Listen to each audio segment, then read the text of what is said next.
பிஸ்மில்லாஹிர் ரஹ்மானிர் ரஹீம்.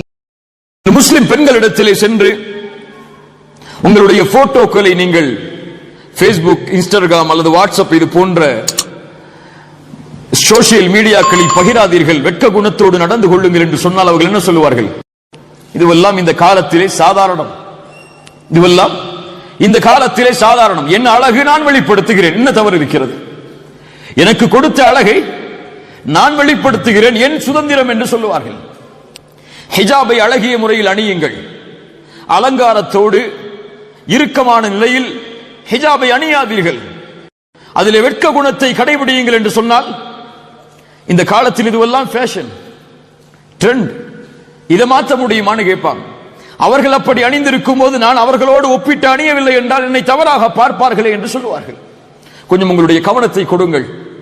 ஒரு 5 நிமிடம் ரசூலுல்லாஹி ஸல்லல்லாஹு அலைஹி வஸல்லம் அவர்களுடைய காலத்தில் இருந்த பெண்ணை பற்றி இப்னு அப்பாஸ் ரலியல்லாஹு அன்ஹு அவர்கள் சொல்கிறார்கள். அவரோடு இருந்த நண்பரிடத்தில் இப்னு அப்பாஸ் சொல்கிறார்கள், சொர்க்கத்தின் பெண்ணை, சொர்க்கத்தில் நடமாடக்கூடிய, சொர்க்கத்தில் வாழக்கூடிய ஒரு பெண்ணை உங்களுக்கு நான் காட்டவா என்று கேட்டார்கள். யார் அந்த பெண்? யார் அந்த பெண்? யார் அந்த பெண்? சொர்க்கத்தின் பெண். இந்த பெண் மௌத்தானால் சொர்க்கம் சொல்லுவாள், ஆனால் வாழ்கிறாள் உயிரோடு. இப்னு அப்பாஸ் சொன்னார்கள், அந்த பெண்ணை உங்களுக்கு காட்டவா? அந்த தோழர் சொன்னார்கள், காட்டுங்கள். அந்த பெண் யார்? ஹாதிஹி இம்ரஅத்து ஸௌதா, இதோ நடந்து செல்கிறார்களே இந்த கருப்பு நிறத்து பெண் தான் அந்த பெண். இந்த பெண் அல்லாஹ்வுடைய தூதர் முஹம்மது ரசூலுல்லாஹ் ஸல்லல்லாஹு அலைஹி வஸல்லம் அவர்களிடத்திலே ஒரு முறை வந்தார்கள். வந்து சொன்னார்கள், இன்னி உஸ்ரா, யானி உஸ்ரா என்றால் எனக்கு வலிப்பு இருக்கிறது. வலிப்பு என்றால் தெரியுமா இல்லையா? அதுக்கு வேற ஏதாவது தமிழ் வார்த்தை இருக்கா? வலிப்பு, கொஞ்சம் கைகாலெல்லாம் திடீர்னு அவங்களுக்கு இது ஏதாவது இரும்ப கொடுத்தாதான் சரியாகும். இந்த மாதிரி எனக்கு வலிப்பு இருக்கிறது.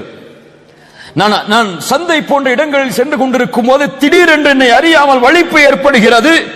அத்தகஷஃப், அதனால் என் ஆடை விலகி விடுகிறது. யா ரசூலல்லாஹ் ஃபதுல்லாஹ் லி, எனக்காக அல்லாஹ்விடத்திலே துஆ செய்யுங்கள் என்று கேட்கிறார்கள். வலிப்பு ஏற்பட்டால் என்னுடைய ஆடை விலகுகிறது, நான் போர்த்திருக்கக்கூடிய ஹிஜாப் விலகி விடுகிறது. முழு ஆடை அல்ல, முடி தெரியலாம், கை தெரியலாம், காலில் உள்ள பகுதிகள் தெரியலாம், அவ்வளவுதான். இன்று நாம் எதை வெளிப்படையாக வெளிப்படுத்துகிறோமோ அதை அந்த பெண் மறைத்து இருக்கிறார்கள். அந்த வலிப்பு வந்தால் அவர்களை அறியாமல் அது வெளிப்படுகிறது. ரசூலுல்லாஹி ஸல்லல்லாஹு அலைஹி வஸல்லம் சொன்னார்கள், இன் ஷி'தி ஸபர்தி வலக்கில் ஜன்னah வ இன் ஷி'தி தஅவுத்துல்லாஹ் அய்யுஆஃபீகி, நீ விரும்பினால் நான் துஆ செய்கிறேன், அல்லாஹ் அதன் மூலமாக உனக்கு குணப்படுத்தலாம். நீ விரும்பினால் பொறுமையாக இரு, உனக்கு சொர்க்கம் உண்டு. ரெண்டு தான், சரியா? நான் துஆ செய்கிறேன், அல்லாஹ் ரப்புல் ஆலமீன் உனக்கு என்ன செய்யலாம்? இந்த நோயை குணப்படுத்தலாம். அல்லது நான் துஆ செய்யல, நீ பொறுமையா இரு, உனக்கு சொர்க்கம் கிடைக்கும். நாம் எதை தேர்ந்தெடுப்போம்? வலிப்பு நோய் குணமாகணுமா அல்லது சொர்க்கம் போகணுமா? உள்ள மனசாட்சியோடு சொல்லணும். அந்த பெண் சொன்னார்கள், யா ரசூலல்லாஹ் அஸ்பிர், நான் பொறுமையோடு இருக்கிறேன். அல்லாஹு அக்பர், அல்லாஹு அக்பர். நபித்தோழிகள் அவர்கள், அஸ்பிர் யா ரசூலல்லாஹ், நான் பொறுமையை கடைபிடிக்கிறேன் அல்லாஹ்வுடைய தூதரே. மறுபடியும் கேட்டார்கள், யா ரசூலல்லாஹ் இன்னி அத்தகஷஃப் ஃபதுல்லாஹ், வலிப்பு நோயை பற்றி கூட எனக்கு கவலை இல்லை யா ரசூலல்லாஹ், என்னுடைய ஆடை கொஞ்சம் விலகுகிறது அந்த நேரத்தில், அதற்காக அல்லாஹ்விடத்திலே துஆ செய்யுங்கள் என்று சொன்னார்கள். அல்லாஹு அக்பர், அல்லாஹு அக்பர், அல்லாஹு அக்பர். இன்னி அத்தகஷஃப் ஃபதுல்லாஹ் லி, அல்லாஹ்வுடைய தூதர் ஸல்லல்லாஹு அலைஹி வஸல்லம் அந்த பெண்ணுக்காக துஆ செய்தார்கள். அவங்களுக்கு அந்த நிலை மாறியது. கொஞ்சம் யோசித்து பாருங்கள். ஹிஜாபை அணியாத பெண்கள், கல்லூரிகளுக்கு சென்றால் ஹிஜாபை தூக்கி எறியக்கூடிய பெண்கள், திருமண நிகழ்ச்சி என்று வந்தால் ஹிஜாபை பேணாத பெண்கள், மஹரமான ஆண்களுக்கு முன்னால் ஹிஜாபை பேணாத பெண்களுடைய வாழ்விற்கு இந்த பெண் ஒரு பாடம் இல்லையா? நான் யாரிடத்தில் வேண்டுமானாலும் வெட்கம் இல்லாமல் நடந்து கொள்ளலாம். அல்லாஹ் என்னை பார்க்கும் போது எப்படி அந்த தன்மையோடு நடந்து கொள்வது? இன்றைய நம்முடைய பெண்கள் சாதாரணமாக எதை வெளிப்படுத்தி இந்த உலக வாழ்வில் வாழ்ந்து கொண்டிருக்கிறார்களோ அந்த உறுப்புகள் தருகிறது அந்த பெண்ணுக்கு. ஒரு வலிப்பு நோய் வந்தால் அதை கூட அந்த பெண்ணால் தாங்க முடியவில்லை. அல்லாஹு அக்பர். ரசூலுல்லாஹி ஸல்லல்லாஹு அலைஹி வஸல்லம் அதனால் சொன்னார்கள், நாளை மறுமையில் ஒரு இரண்டு கூட்டத்தார்கள், அவர்களில் ஒருவரை நான் பார்த்ததில்லை. காசியாத்துன் ஆரியாத், ஆடை அணிந்திருப்பாள் அந்த பெண், ஆனால் நிர்வாணமாக இருப்பாள். தன்னையும் பிறர் பக்கம் சாய்ப்பாள், தானும் பிறர் பக்கம் சாய்வாள்.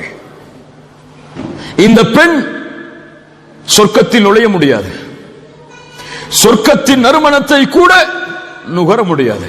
இன்ன தூரத்தில் இருந்தே தவிர.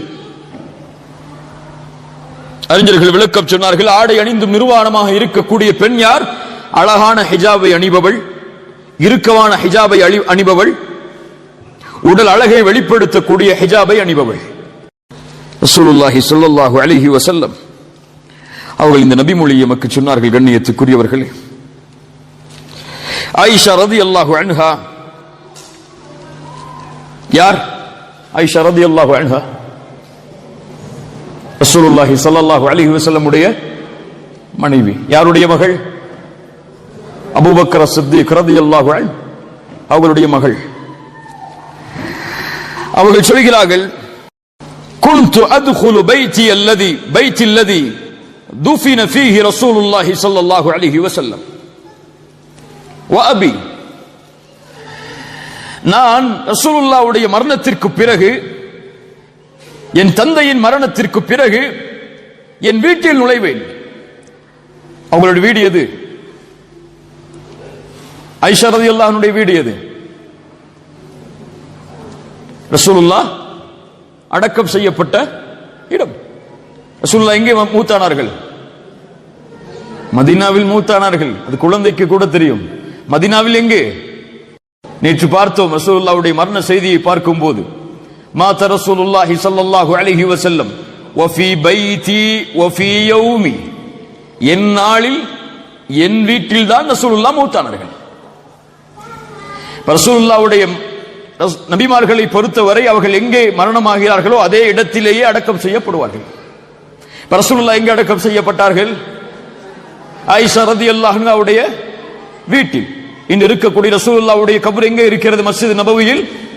ஆயிஷா ரலியல்லாஹு அன்ஹாவுடைய வீட்டில். சொல்கிறார்கள், நான் என் வீட்டில் நுழைவேன் அல்லாஹ்வுடைய தூதர் மரணமானதற்கு பிறகு, என்னுடைய தந்தை அபூபக்கர் மரணமானதற்கு பிறகு. எப்படி நுழைவேன்? என்னுடைய ஆடையை அணிந்து கொண்டு, இயற்கையாக என் கணவருக்கு முன்னால் என்ன ஆடையை அணிவதற்கு எனக்கு அனுமதி இருக்கிறதோ, இயற்கையாக என் தந்தைக்கு முன்னால் என்ன ஆடையை அணிவதற்கு அனுமதி இருக்கிறதோ அந்த ஆடை அணிந்து கொண்டு என் வீட்டில் நுழைவேன். அந்த வீட்டில் யாரெல்லாம் அடக்கம் செய்யப்பட்டிருக்கிறார்கள்? என் கணவரும் என் தந்தையும். அதனால் ஃபலம்மா துஃபின உமர் மஅஹும், உமர் ரலியல்லாஹு அன்ஹு அவர்களோடு அடக்கம் செய்யப்பட்டதற்கு பிறகு, உமர் ரலியல்லாஹு எங்கே அடக்கம் செய்யப்பட்டார்கள்? எங்கே? ரசூலுல்லாஹி ஸல்லல்லாஹு அலைஹி வஸல்லம் அவங்களுடைய வீட்டில் தான். யாருக்கெல்லாம் அந்த அனுமதி கிடைத்தது? அபூபக்கர் ரலியல்லாஹு அன்ஹு. இன்னொரு இடம் யாருக்காக இருந்தது? ஆயிஷா ரலியல்லாஹு அன்ஹா அவர்களுக்காக இருந்தது. உமர் இப்னு கத்தாப் மரண நேரத்தில் தன் மகளிடத்திலே சொன்னார்கள், ஆயிஷா அவர்களிடத்திலே செல்லுங்கள், உமர் அனுமதி கேட்கிறார், கலீஃபா அனுமதி கேட்கிறார் என்று சொல்லாதீர்கள், உமர் அனுமதி கேட்கிறார் என்று சொல்லுங்கள்.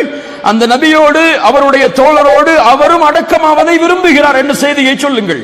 அனுமதி கொடுத்தால் என்னை அடக்கம் செய்யுங்கள், அனுமதி கொடுக்கவில்லை என்றால் முஸ்லிம்களுடைய கபரிஸ்தானுக்கு என்னை கொண்டு செல்லுங்கள். இப்னு உமர் அனுமதியை வாங்கி வருகிறார்கள். ஆயிஷா ரலியல்லாஹு அன்ஹா சொன்னார்கள், எனக்காக வைத்திருந்த இடம் உமர் கேட்கிறார், கொடுத்து விடுகிறேன் ரலியல்லாஹு அன்ஹு. மறுபடியும் சொன்னார்கள், என் மகனே, மறுபடியும் நான் மரணமாகிவிட்டால் என் ஜனாசாவை சுமந்து செல்லுங்கள், ஆயிஷா ரலியல்லாஹு அன்ஹாவுடைய வீட்டில் வாசலில் வையுங்கள், உள்ளே நுழைந்து கேளுங்கள், கலீஃபா கேட்கிறார் என்று சொல்லாதீர்கள், உமர் கேட்கிறார் என்று கேளுங்கள், அவர் அனுமதி கொடுத்தால் உள்ளே எடுத்து செல்லுங்கள், அனுமதி கொடுக்கவில்லை என்றால் முஸ்லிம்களுடைய கபரிஸ்தானுக்கு எடுத்து சென்று விடுங்கள். அல்லாஹு அக்பர். ஆயிஷா ரலியல்லாஹு அன்ஹா அனுமதி கொடுத்தார்கள். முதலாவதாக ரசூலுல்லாஹி ஸல்லல்லாஹு அலைஹி வஸல்லம் உடைய கபர் இருக்கும், அதற்கு பிறகு அபூபக்கர் சித்திக் ரலியல்லாஹு அன்ஹு உடைய கபர் இருக்கும், அதற்கு பிறகு உமர் இப்னு கத்தாப் ரலியல்லாஹு அன்ஹு உடைய கபர் இருக்கும். ரசூலுல்லாஹி ஸல்லல்லாஹு அலைஹி வஸல்லம் உடைய அவர்களுடைய கபர், அவர்களுடைய தோள்பட்டைக்கு நேராக அபூபக்கர் ரலியல்லாஹு அன்ஹு தலை இருக்கும், அவர்களுடைய தோள்பட்டைக்கு நேராக உமர் இப்னு கத்தாப் ரலியல்லாஹு அன்ஹு கபர் இருக்கும். அந்த தலைகளை கூட நேராக ஆக்கிவிடக் கூடாது என்று நபித்தோழர்கள் பயந்தார்கள். ஏன்? ரசூலுக்கு இருக்கக்கூடிய கண்ணியம் வேறு, அபூபக்கருக்கு இருக்கக்கூடிய கண்ணியம் வேறு. அபூபக்கருக்கு இருக்கக்கூடிய கண்ணியம் வேறு, ரலியல்லாஹு அன்ஹு. உமர் அவர்களுக்கு இருக்கக்கூடிய கண்ணியம் வேறு. அதனால் ஜனாசாவை அடக்கம் செய்யும் போது கூட ரசூலுல்லாஹ்வுடைய தோள்பட்டைக்கு நேராக அபூபக்கர் அவர்களுடைய ரலியல்லாஹு அன்ஹு அவர்களுடைய தலையை கொண்டு வந்தார்கள். அபூபக்கர் அவர்களுடைய தோள்பட்டைக்கு நேராக உமர் ரலியல்லாஹு அன்ஹு அவர்களுடைய தலையை கொண்டு வந்தார்கள். கிப்லாவை நோக்கி அவர்களுடைய தலை திரும்ப இருக்கும். இந்த 3 பேருடைய கபர் வந்ததற்கு பிறகு என் தந்தை என்னுடைய கணவர் இருக்கும் போது நான் இயற்கையான ஆடையில் உள்ளே நுழைவேன். ஆனால் எப்போது உமர் அடக்கம் செய்யப்பட்டாரோ, ஃபவல்லாஹி, என் ரப்பின் மீது சத்தியம் செய்து சொல்கிறேன், மா தகல்து, நான் அந்த வீட்டில் நுழைய மாட்டேன் முழுமையான ஹிஜாபை அணியாமல். வஹுவ மையித், உமர் அவர்கள் உயிரோடு இருக்கிறார்களா? உயிரோடு இருக்கிறார்களா? மையித். ஒரு ஜனாசாவிற்கு முன்னால் கூட ஆயிஷா ரலியல்லாஹு அன்ஹா சொன்னார்கள், என்னுடைய ஹிஜாபை முழுமையாக அணிந்துதான் அந்த அறைக்கு அதற்கு பிறகு நுழைவேன் என்று. அல்லாஹு அக்பர், அல்லாஹு அக்பர். இன்று மஹரம் என்றால் என்ன, கைர மஹரம் என்றால் என்ன, அந்நிய ஆண் யார், அந்நிய ஆண் யார் இல்லை, கடைக்கு சென்றால் அங்கே இருக்கக்கூடிய ஆண்களோடு எப்படி நடந்து கொள்ள வேண்டும், ஒரு வாகனத்தில் சென்றால் அந்த ஆண்களோடு எப்படி நடந்து கொள்ள வேண்டும், ஒரு அந்நிய ஆண் தன்னுடைய வீட்டிற்கு வந்தால் எப்படி நடந்து கொள்ள வேண்டும், தன் கணவனின் சகோதரர் அந்த வீட்டில் இருந்தால் அவரோடு எப்படி நடந்து கொள்ள வேண்டும், எந்த ஒழுக்கமும் கடைபிடிக்கப்படாமல் கணவருக்கு முன்னால் எந்த நிலையோ இல்ல, மஷா அல்லாஹ், எல்லோரையும் சொல்லவில்லை, அல்லாஹ் பாதுகாத்தவர்களை தவிர அவர்கள்தான், அவர்களுக்கு மற்ற எல்லோரும் சமம்தான். கணவரிடத்தில் எப்படி பேசுவார்களோ அப்படித்தான் ஒரு பொருளை வாங்க சென்றாலும் மற்றவர்களிடத்திலும் பேசுவார்கள். இல்ல, மஷா அல்லாஹ், அல்லாஹ் பாதுகாத்தவர்களை தவிர. ஆயிஷா ரலியல்லாஹு அன்ஹா, கணவன் உயிரோடு இருக்கும் போதும் அதே நிலை, தந்தை உயிரோடு இருக்கும் போதும் அதே நிலை, தந்தையும் கணவரும் மரணமானதற்கு பிறகும் அதே நிலை, ஒரு அந்நியான் உள்ளே நுழைந்ததற்கு பிறகு அதுவும் மையித்தாக அவருடைய நிலை வேறு. இந்த வெட்க குணத்தை தான் இஸ்லாம் எதிர்பார்க்கிறது. அவர்கள் சொல்கிறார்கள் அதே வார்த்தையை. ஏன் நான் அப்படி அமைத்துக் கொள்வேன் தெரியுமா? ஹயாஅன் மின் உமர், உமரோடு நடந்து கொள்ள வேண்டிய வெட்க குணத்தால்.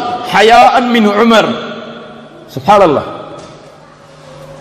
ஆயிஷா ரலியல்லாஹு அன்ஹா சொல்கிறார்கள், கண்ணியத்துக்குரியவர்களே, அல்லாஹ்வோடு வெட்க குணத்தோடு நடந்து கொள்ளவில்லை என்றால் அவர் யாரோடும் வெட்க குணத்தோடு நடந்து கொள்ள மாட்டார். ரசூலுல்லாஹி ஸல்லல்லாஹு அலைஹி வஸல்லம் அவர்கள் சொன்னார்கள், நபித்துவத்தின் வார்த்தையில் ஒன்று, இதா லம் தஸ்தஹி ஃபஸ்னா மா ஷி'தி மா ஷி'த, நீங்கள் வெட்க குணம் இல்லை என்றால் எதை வேண்டுமானாலும் செய்து கொள்ளுங்கள். வெட்கமில்லை என்றால் எதை வேண்டுமானாலும் செய்து கொள்ளுங்கள். அல்லாஹ் ரப்புல் ஆலமீன் அதைத்தான் பொருள்பட சொல்கிறான், யஅமலு மா ஷி'தும் இன்னஹு பிமா தஅமலூன பஸீர். நீங்கள் எதை வேண்டுமானாலும் செய்யுங்கள். அல்லாஹ்வை அஞ்சவில்லை என்றால், அல்லாஹ்வை பயப்படவில்லை என்றால், ஆனால் இவை எல்லாவற்றையும் அல்லாஹ் கண்காணித்துக் கொண்டுதான் இருக்கிறான். நீங்கள் தந்தைக்கு முன்னால் மறைக்கலாம், தாய்க்கு முன்னால் மறைக்கலாம், பிள்ளைகளுக்கு முன்னால் மறைக்கலாம், அல்லது உங்களுடைய போனில் இருக்கக்கூடிய செட்டிங்கை வைத்து நீங்கள் வைத்திருக்கக்கூடிய சாட்டுகளை, நீங்கள் வைத்திருக்கக்கூடிய ஃபேஸ்புக் மெசேஜ்களை எல்லாம் அழிக்கலாம், என்ன வேண்டுமானாலும் செய்யலாம். ஆனால் ரப்புக்கு முன்னால் ஒருபோதும் அதை மறைத்துவிட முடியாது. وَمَنْ يَعْمَلْ مِثْقَالَ ذَرَّةٍ خَيْرًا يَرَهُ فَمَنْ يَعْمَلْ مِثْقَالَ ذَرَّةٍ شَرًّا يَرَهُ. ஒரு கடுகளவு, அணு அளவு நன்மை செய்தாலும் அதையும் அவர் பெற்றுக் கொள்வான். ஒரு அணு அளவு தீமை இருந்தாலும் அதையும் பெற்றுக் கொள்வான். அல்லாஹ் ரப்புல் ஆலமீன் எம்மை பாதுகாப்பானாக.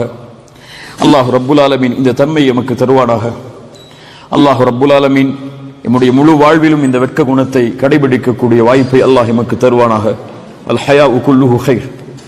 வெட்கமோடு நடந்து கொள்ளக்கூடிய எல்லா நிலைகளும் நலவுதான் என்று ரசூலுல்லாஹி ஸல்லல்லாஹு அலைஹி வஸல்லம் அவர்கள் சொன்னார்கள். அதை கடைபிடித்து வாழக்கூடிய மக்களாக அல்லாஹ் என்னையும் உங்களையும் ஆக்கி அருள் புரிவானாக. அகூலு கௌலி ஹாதா அஸ்தக்ஃபிருல்லாஹ லீ வ லக்கும். அஸ்ஸலாமு அலைக்கும்.